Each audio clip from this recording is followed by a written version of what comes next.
ओम श्री गणेशाय नमः। श्री शिव महापुराण रुद्र संहिता युद्धखंड 13वां अध्याय। इस अध्याय में हम जानेंगे बृहस्पति तथा इंद्र का शिव दर्शन के लिए कैलाश की ओर प्रस्थान। सर्वज्ञ शिव का उनकी परीक्षा लेने के लिए दिगंबर जटाधारी रूप धारण कर मार्ग रोकना। क्रुद्ध इंद्र द्वारा उन पर वज्र प्रहार की चेष्टा। शंकर द्वारा उनकी भुजा को स्तंभित कर देना। बृहस्पति द्वारा उनकी स्तुति। शिव का प्रसन्न होना और अपनी नेत्राग्नि को क्षार समुद्र में फेंकना। व्यास जी बोले, हे ब्रह्मन, हे भगवन, हे ब्रह्मपुत्र, मैंने सुना है कि पूर्व काल में प्रभु शंकर जी ने महादैत्य जलंधर का वध किया था। हे महाप्राज्ञ, आप शंकर जी के उस चरित्र को विस्तार पूर्वक कहिए। उनके पावन चरित्र को सुनता हुआ कौन तृप्त हो सकता है। सूत जी बोले, महामुनि व्यास जी के द्वारा इस प्रकार पूछे जाने पर बोलने में प्रवीण महामुनि सनत कुमार जी शांति पूर्वक अर्थमय वचन कहने लगे। सनत कुमार बोले, हे मुने, एक बार बृहस्पति एवं इंद्र परम भक्ति से युक्त हो शंकर जी का दर्शन करने के लिए कैलाश को गए थे। तब बृहस्पति तथा इंद्र के आगमन को जानकर अपने दर्शन के लिए तत्पर मन वाले उन दोनों के ज्ञान की परीक्षा लेने के लिए सिर पर जटाजूट बांधकर प्रसन्न मुख तथा दिगंबर होकर सज्जनों को सद्गति देने वाले प्रभु शंकर उनका मार्ग रोककर खड़े हो गए। उसके बाद आनंद पूर्वक जाते हुए इंद्र एवं बृहस्पति ने मार्ग में स्थित भयंकर अद्भुत आकार वाले महातेजस्वी सिर पर जटाजूट बांधे हुए शांत विशाल भुजाओं वाले चौड़े वक्ष स्थल वाले गौर वर्ण वाले तथा भयावह नेत्र वाले पुरुष को देखा। तब अपने अधिकार से मदमत्त इंद्र ने मार्ग में स्थित उस शंकर रूप पुरुष को न पहचान कर पूछा। इंद्र बोले, तुम कौन हो, कहाँ से आए हो और तुम्हारा नाम क्या है। प्रभु शिव जी अपने स्थान पर स्थित हैं अथवा कहीं अन्यत्र गए हुए हैं, ठीक ठीक बताओ। सनत कुमार बोले, इंद्र के द्वारा इस प्रकार पूछे गए उस तपस्वी ने कुछ नहीं कहा। तब इंद्र ने पुनः पूछा, किंतु वह दिगंबर कुछ नहीं बोला। तब लोकाधीश्वर इंद्र ने पुनः पूछा, किंतु लीला रूपधारी महायोगी प्रभु शंकर जी मौन ही रहे। इस प्रकार इंद्र के द्वारा बार बार पूछे गए वे दिगंबर भगवान शिव इंद्र के ज्ञान की परीक्षा लेने के लिए कुछ नहीं बोले। तत्पश्चात तीनों लोकों के ऐश्वर्य से गर्वित इंद्र को महान क्रोध उत्पन्न हुआ और उन जटाधारी दिगंबर की भत्सरना करते हुए उन्होंने यह वचन कहा। इंद्र बोले, हे दुर्मते, मेरे द्वारा पूछे जाने पर भी तुमने उत्तर नहीं दिया, अतः मैं इस वज्र से तुम्हारा वध करता हूँ। देखता हूँ कि कौन तुम्हारी रक्षा करता है।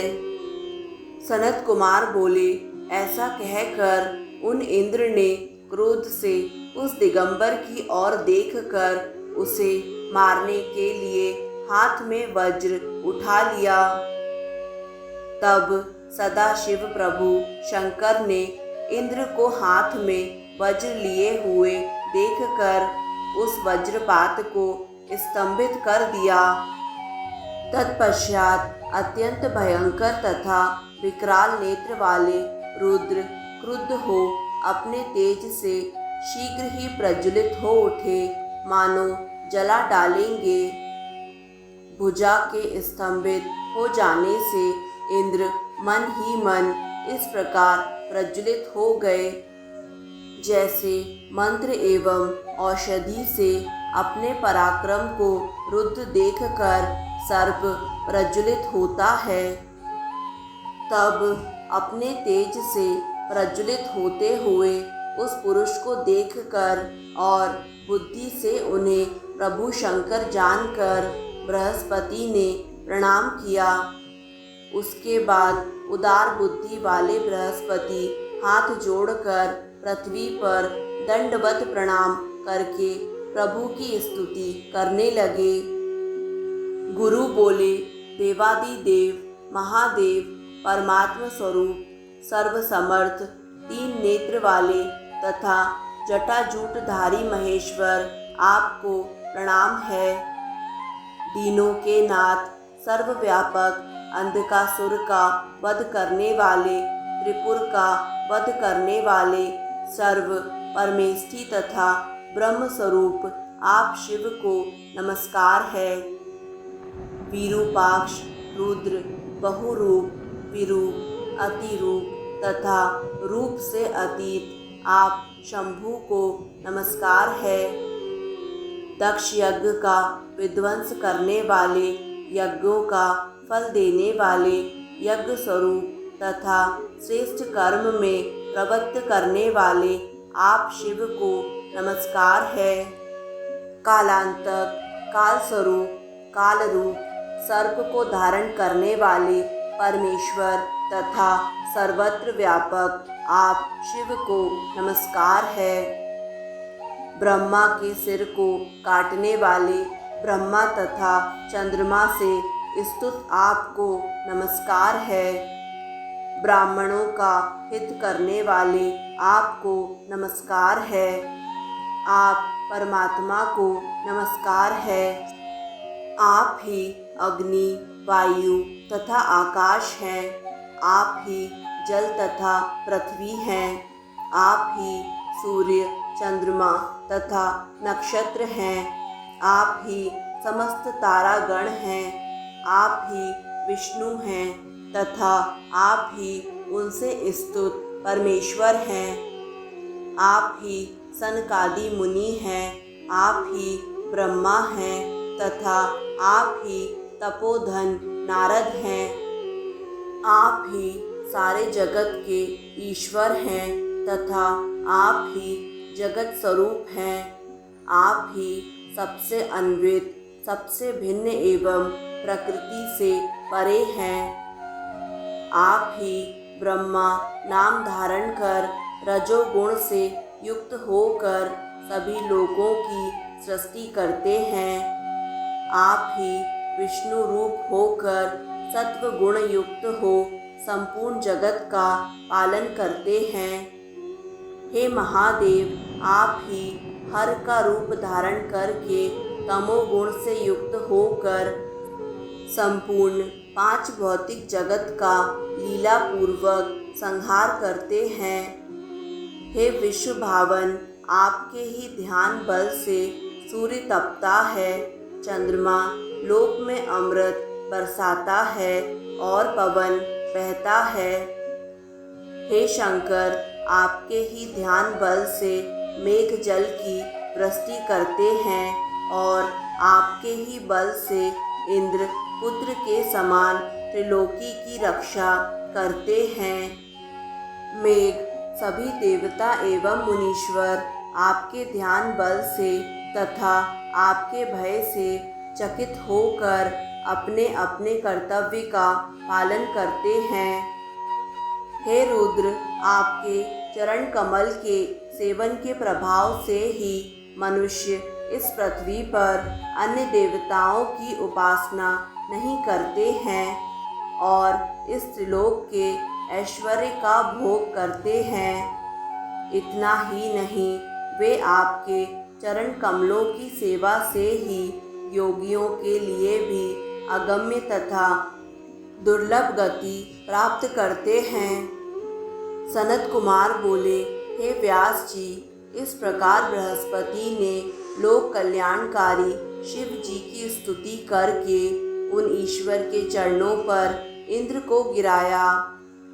सिर नीचा किए हुए इंद्र को शिव जी के चरणों में गिराकर विनयावनत बृहस्पति ने शिव जी से यह कहा।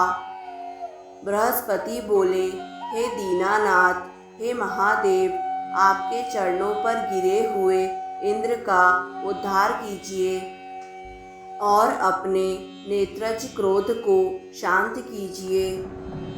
हे महादेव, आप प्रसन्न हो जाइए और शरण में आए हुए इंद्र की रक्षा कीजिए। आपके ललाट स्थित नेत्र से उत्पन्न हुई यह अग्नि शांत हो। सनत कुमार बोले, गुरु बृहस्पति की यह बात सुनकर करुणा सिंधु देव महेश्वर ने मेघ के समान गंभीर वाणी से कहा। महेश्वर बोले, हे बृहस्पति, मैं अपने नेत्र से उत्पन्न हुए क्रोध को किस प्रकार धारण करूं? सर्प अपनी छोड़ी गई केचुली को पुनः धारण नहीं करता है। सनत कुमार बोले, शिव का यह वचन सुनकर कलेश युक्त तथा भय से व्याकुल चित्त वाले बृहस्पति ने कहा। बृहस्पति बोले, हे देव, हे भगवान, आपको भक्तों पर सर्वदा दया करनी चाहिए। हे शंकर, आप अपने भक्त वत्सल नाम को सत्य कीजिए। हे देवेश, आप अपने इस अत्यंत उग्र तेज को अन्यत्र छोड़ दीजिए। हे समस्त भक्तों का उद्धार करने वाले, आप इंद्र का उद्धार कीजिए। सनत कुमार बोले, बृहस्पति के ऐसा कहने पर भक्त वत्सल नाम वाले तथा भक्तों का दुख दूर करने वाले रुद्र प्रसन्न चित्त होकर देव पूज्य बृहस्पति से कहने लगे। शिव जी बोले, हे तात, मैं तुम्हारी इस स्तुति से प्रसन्न होकर उत्तम वर देता हूँ। इंद्र को जीवन दान देने के कारण तुम जीव इस नाम से विख्यात होगे। मेरे भाल स्थित नेत्र से इंद्र को मारने वाली जो यह अग्नि उत्पन्न हुई है, इसे मैं दूर फेंक देता हूँ, जिससे यह इंद्र को पीड़ा न पहुँचाए। सनत कुमार बोले, ऐसा कहकर शंकर जी ने अपने तृतीय नेत्र से उत्पन्न अपने तेज रूप अद्भुत अग्नि को हाथ में लेकर क्षार समुद्र में फेंक दिया। तत्पश्चात महालीला करने वाले भगवान शंकर अंतर्ध्यान हो गए। इंद्र एवं बृहस्पति भय से मुक्त हो परम सुखी हुए। इस प्रकार जिनके दर्शन के लिए इंद्र एवं बृहस्पति जा रहे थे, उनका दर्शन पाकर वे कृतार्थ हो गए और प्रसन्नता पूर्वक अपने स्थान को लौट गए। इस प्रकार श्री शिव महापुराण के अंतर्गत द्वितीय रुद्र संहिता के पंचम युद्ध खंड में जलंधर वधोपाख्यान के अंतर्गत शक्र जीवन वर्णन नामक 13वां अध्याय पूर्ण हुआ। दोस्तों, आगे आने वाले सभी अध्यायों को निरंतर सुनने के लिए YouTube चैनल आध्यात्मिक कथाएं को लाइक करें, सब्सक्राइब करें और बेल आइकन पर प्रेस करें। धन्यवाद।